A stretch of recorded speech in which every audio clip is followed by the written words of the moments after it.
Welcome to Review Every Ship by CitizenCon 2024. The point is to give an update on every ship since some haven't had a video made about them in years and others, the information is simply too spread out to be helpful in making decisions. Remember, digital ships aren't imaginary, digital ships are imagine necessary.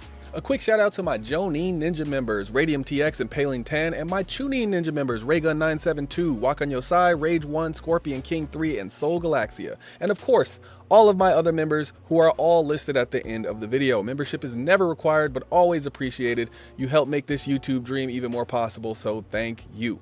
Every month we do a giveaway to give back to this wonderful community. This month's giveaway prize is yet to be determined, but it will be a ship that has something to do with Pirate Week. I just can't tell you what that is yet because Pirate Week is until September 19th. But to enter the contest, make sure you're subscribed to Billionaire Ninjas, leave a comment on at least one video, or like or dislike a video. Winners have 2 weeks to claim their prize. Members collectively have a 25% chance of winning just for being members. So if you're subscribed, consider hitting that join button, and if you're not subscribed, I appreciate you hitting that subscribe button. For the full giveaway details, make sure you visit our Billionaire Ninjas Discord or our social media at Ninjas Leap. Today we begin our long trip with one of the most beloved manufacturers, MISC, and we may or may not include Mirai in that, but we'll see. We're at MISC. We finally made it. It's been a long journey. We have reached the MISC Endeavor, and it has 0 variants, technically. For the price, the Endeavor as of 3.24 is 350 standalone, 350 warbond, and was 350 at concept. In-game cost is unknown, and the in-game 3-day rental price is unknown. This ship is currently only available during the annual IAE ship sale. This ship cannot be rented in-game as of 3.24. A note on the price, the Endeavor is one of the few ships that has multiple price points dependent on if you purchase the base or if you purchase it with modules, because the ship is completely modular. The price range is from 350 all the way to 1,000, and I'll explain the details a bit later in the video. Musashi Industrial and Starflight Concern is proud to present the Endeavor-class research vessel, a fully modular space platform designed to be adapted for a variety of scientific and medical tasks. Initially developed as a floating laboratory, the MISC Endeavor can be outfitted for everything from spatial telescopy to use as mobile hospital. The Musashi Industrial Starflight and Concern Endeavor. Endeavor doesn't do fan service. Being mean is what makes him so cool. Whoa, you're a hardcore fan, huh? This is terrible. You've changed. I miss the old Endeavor. For measurements, the Endeavor has a length of 200 meters, beam of 48 meters, height of 20 meters, and it is a size 6 capital ship. Its minimum crew is 3 and its maximum crew is 5. It can carry 500 SCU. Expect all of those numbers to change upward, as this ship was built on very old metrics and has to grow to fit the new metrics. Not to mention, with the various modules available on the ship, it can drastically grow in size dependent on which modules are attached. The claim time for the Endeavor is unknown, but I would say an educated guess on this is close to an hour, like the 890 jump. Expedited would probably be around 20 minutes, and the expedited fee should be above 30,000 credits. This is based on ships of similar size and similar, well, I guess you can't really say similar purpose because nothing's really quite like the Endeavor. The Endeavor's top speeds are unknown, but looking at ships around its size, I would take a guess that it's one of the slowest vehicles in the game, probably in the bottom 5, just above the whole series. So to put that in numbers, we're probably talking about 40 to 50 SCM speed and 800 nav max speed. However, the front part of the cab detaches from the rest of the ship, and that should be significantly faster. So look at that to fly similar to whatever the Odyssey ends up flying as far as like top speed. For maneuverability, I would guess it's around the same story. One of the least maneuverable ships in the game, except when that cab is detached. With a bit of Xi'an tech though, I would not be surprised if this escapes the bottom of the barrel as far as maneuverability. For fuel, I will assume it will have one of the longest ranges of any ship in the game. I would say hydrogen capacity is top 5 in the entire game, and the same for quantum fuel. I'm gonna guess that that'll be top 5 in the entire game. For weapons, the Endeavor weapons have still yet to be determined. Considering this ship needs to grow though, it should have a decent set of weapons, but nothing crazy, just enough to be defensive. I'm guessing turrets only, no pilot controlled weapons or missiles. I'm thinking 2 size 5 laser repeater turrets and 2 size 4 laser repeater turrets, which I think would make sense for a ship like this, where it gives you a decent amount of defense, but you definitely should be bringing a ship with you to fill that defensive role. For ship parts, the Endeavor has an old setup, but I think the new setup will consist of 2 medium radars, 2 medium computers, 1 large power plant, 1 capital power plant, 2 large coolers, 3 large shield generators, 2 large fuel intakes, 2 large fuel tanks, 1 capital quantum drive, 1 capital jump module, and 1 capital quantum fuel tank. So those large shield generators could just become a capital shield generator, because this ship will be one of the largest ships in the game. Even before it grows, it's already one of the largest ships in the game. So I'm thinking that they will have a large radar that they create or something, because it looks like right now medium radars are the largest that they go. But I'm thinking that that'll change. And the same thing with computers. I'm thinking this is around the time that they'll start introducing large radars and large computers, because most of the time when you look in a ship, those things are either medium, small, or even extra small. For hull HP for the Endeavor, I'm guessing the armor on this will be some of the best armor in the game. And I know that may surprise some people, because I think it'll even rival military ships. And that's because this thing says that it's going to be able to travel very close to the corona of the sun. I'm not 100% sure if they're going to stick with that, but even just being able to get very close to the sun, you can imagine how tough the armor on this thing will have to be. Now, will that count as ballistic armor and keep it from having bullets be able to travel through it very easily? I don't know if that's the same type of armor. I'm sure they can explain away its ability to get shot, but I still think it'll have one of the better armors in the game, and I think that's what will be its saving grace as far as defense. The same way the hull C is very well armored, I think the Endeavor will be very well armored. It won't be very easy to take these down, and that's just because of lore reasons. I think it'll be that way. I don't think it'll beat out the Javelin or anything like that, but it'll be, I'm thinking, like top 5 to top 10 in the hull HP world, I guess. Now that's of course because of what its in-game lore purpose is. The shields on the Endeavor I'm also thinking will be pretty hefty, and maybe this is how they'll allow for the Endeavor to not be as hefty as the armor. Maybe half of it is just armor and half of it is the shield choice that you make, but it would make more sense for it to just mostly be armor, because if you get all the way to the sun and your shield is gone, then you would have to go all the way back just to get another shield or repair your shield. So it just makes more sense that it would be something based on the armor instead. But even still, I'm guessing it'll be like civilian grade C shields. We're talking like, this is capital ship, so we're talking 1.5 million total HP, something like that, and the regen rate will be around like 7,000, 8,000 per second. And that, of course, is when we finally get these capital ships. They are going to be a little bit more difficult to take down than the average ship. For quantum stats, the Endeavor is going to be interstellar. Obviously, that means you can travel anywhere in the system multiple times without refueling, and will also have fuel to make it to your next destination in a neighboring star system. That's going to be the highest standard for long distance travel. My preferred loadout for this will come later once the ship is in game, and it won't be very intensive, because I think that loadout is going to be based on which version of the ship you get, which I'll get into in here in just a little bit. Because for special features and amenities, this is probably the longest version of the special features section I will have to do in one of these reviews. First, it has full living arrangements, 5 beds, recreational areas, a kitchen, full bathrooms. It's a capital ship, so there are plenty of places to store your things like armor and weapons. But here's the long part. This ship comes in 3 parts: the Explorer cab, the workshop, and the drive section.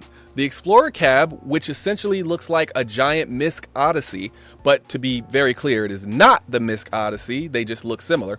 The Explorer cab can separate from the rest of the ship and fly away to keep from endangering the rest of the ship. That cab is supposed to be able to fly very close to the sun without melting. The workshop is the main section of the ship and is where each of the modular sections connect to the rest of the ship. There are 6 module slots. Each module takes up either 2 slots, 4 slots, or 6 slots. They take up each slot, 1 on each side. So the 2 slot module takes up 1 on each side. The 4 slot module takes up 2 on each side. and then the 6-slot module takes up 3 on each side.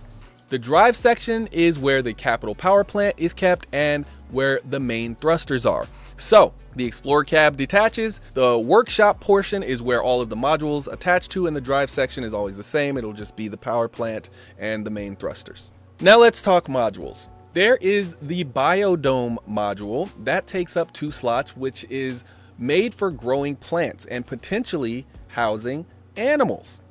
The fuel module is self-explanatory and takes up 2 slots. The landing module, that is a landing bay, and it fits at least 2 Cutlass Red size ships inside and takes up 2 slots. There is a decontamination facility inside of each of those landing bays.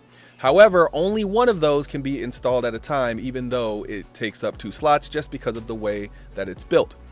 The service module increases the crew facilities on board and takes up 2 slots, so that's things like beds. The research module is for studies, experiments, chemical analysis, specimen collections, and things like that, and takes up 2 slots. The science module is for gathering data from computers, data banks, the research module, the telescope array, and other areas, and that one takes up 2 slots. Then there is the medical bay, which is essentially a full hospital, and that can only have 1 per ship because of the way the ship is built, but that takes up 4 slots. The super collider, which is for overclocking and tweaking ship components, weapons, thrusters, and other components, and that can only have 1 per ship and takes up 4 slots. Then there is the telescope, which is a mobile observatory which can be useful for everything from standard navigation to jump point discovery, and that can only have 1 per ship, and that takes up 2 slots. The prices for each of these are as follows. The Biodome is $100, the fuel module is $35, the landing bay is $75, the service module is $25, and the research module is $45. The science module is $45, the medical bay is $75, the super collider is $125, and lastly, the telescope is also $125. So obviously all of these things can be earned in game, and you can buy just the ship at $350, or you can buy a set, essentially the 4 packs that are available with real money. You can save a small amount of money by bundling the ship with a pre-selected collection. You can get the service module, research module, and general science module, which would generally cost $465 if bought separately, but you get it for $425 if you buy it as the Discovery class Endeavor pack. The Hope class comes with the medical bay and landing bay for $450, saving you $50 because bought separately it would be $500.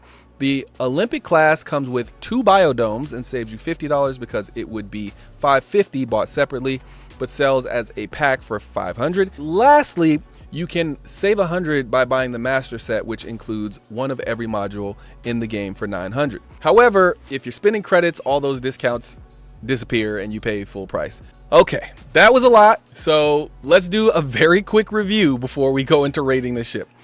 The base ship is $350. The Biodome is for growing plants and potentially housing animals. That adds $100. The fuel module for extra fuel adds $35. The landing bay, which gives the ability to fit 2 Cutlass Reds on board, adds $75. The service module, which gives more beds and crew quarters, adds $25. The research module for experiments, chemical analysis, and specimen collection is $45. The science module for data gathering and computing adds $45.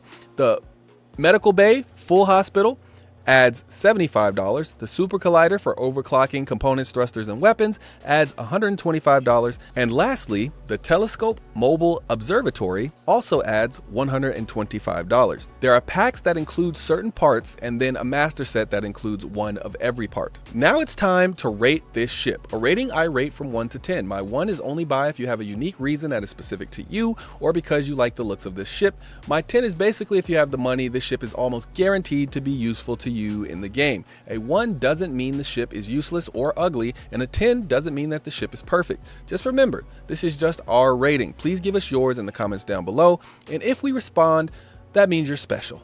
And if we don't, well, somebody out there likes you. Just get out there and find them.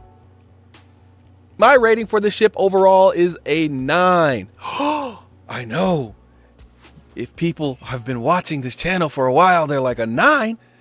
What? That's not what I expected. Well, keep on listening. Let's start with what I like about this ship. I mean, it's like 10 different ships in one, and the fact that you can mix and match parts to create your own super spaceship, I don't know how anyone could not find a use for it. It can be a wholesome farm or a seedy illicit substance drug farm. It can be a medical lab coming up with cures and ways to heal people better, or it might be used by Star Citizen's first supervillain to come up with biological weapons. It could be used to chart jump points without having to put your crew or yourself in danger, or it could be used to spy on enemies, or maybe even ironically enough, spy on government activities. It's a ship that anyone playing the game can find a use for, and there just aren't that many ships in the game that have such great modularity. It makes me even more excited to find out what modules the Carrack and the Caterpillar will offer. Now, what are the issues and how would I fix it? Well, I don't think it's perfect. Contrary to popular belief, I do think we need to know what guns will be on it before I can give it any kind of 10, because although it's not the smartest ship to rob pirates, we'll inevitably attempt to do so anyway.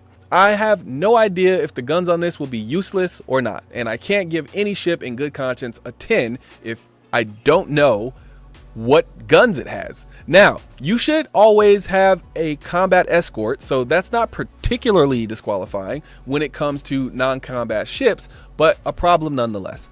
I also think, and I can't believe I'm saying this, it needs more modules. I think it needs single modules that only take up 1 slot, and I think it needs larger modules that take up all 6 slots, because there should be a way to just pop a few modules on there and really mix it up even more, or there should be a take your brain out of your head and just pop a gigantic module on there type of idea as well, without having to worry about which one to mix up and match. I can imagine modules for shops, turning this into more like something like a space station, modules for refueling and rearming, landing platforms for some type of carrier gameplay, or even 2 size 9 weapons, turning this into some massive destroyer with nothing else but guns on it. Something like the Ares, except in capital form.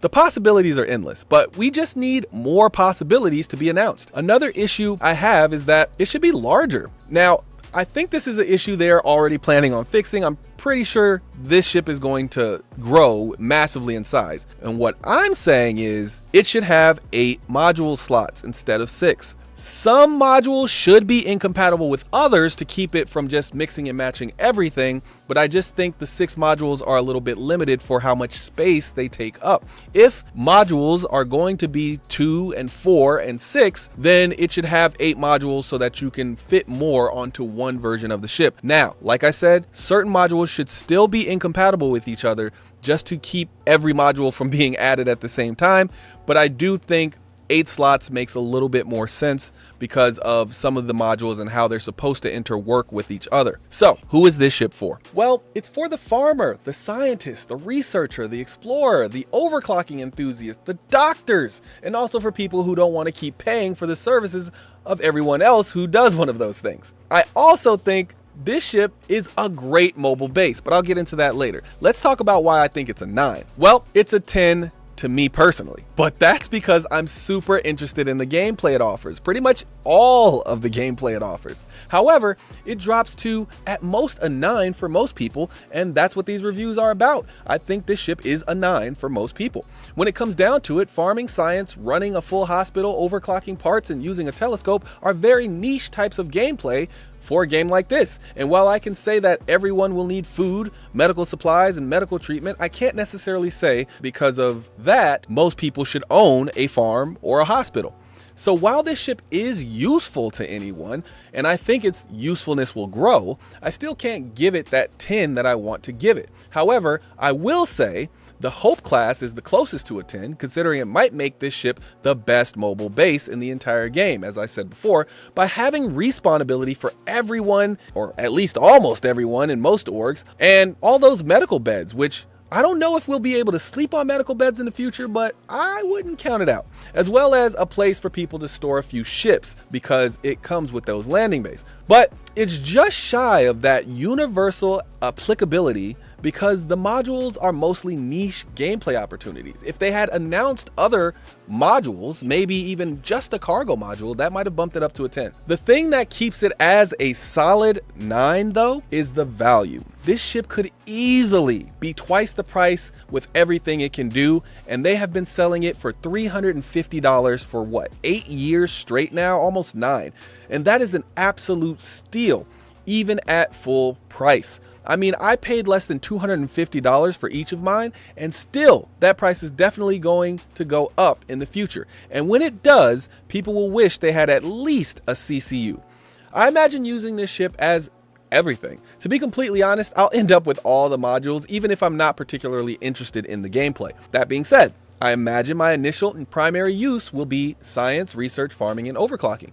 These modules together will allow me to create powerful substances that either help improve the body, help improve mechanical devices, or improve on construction materials for base building with my Pioneer.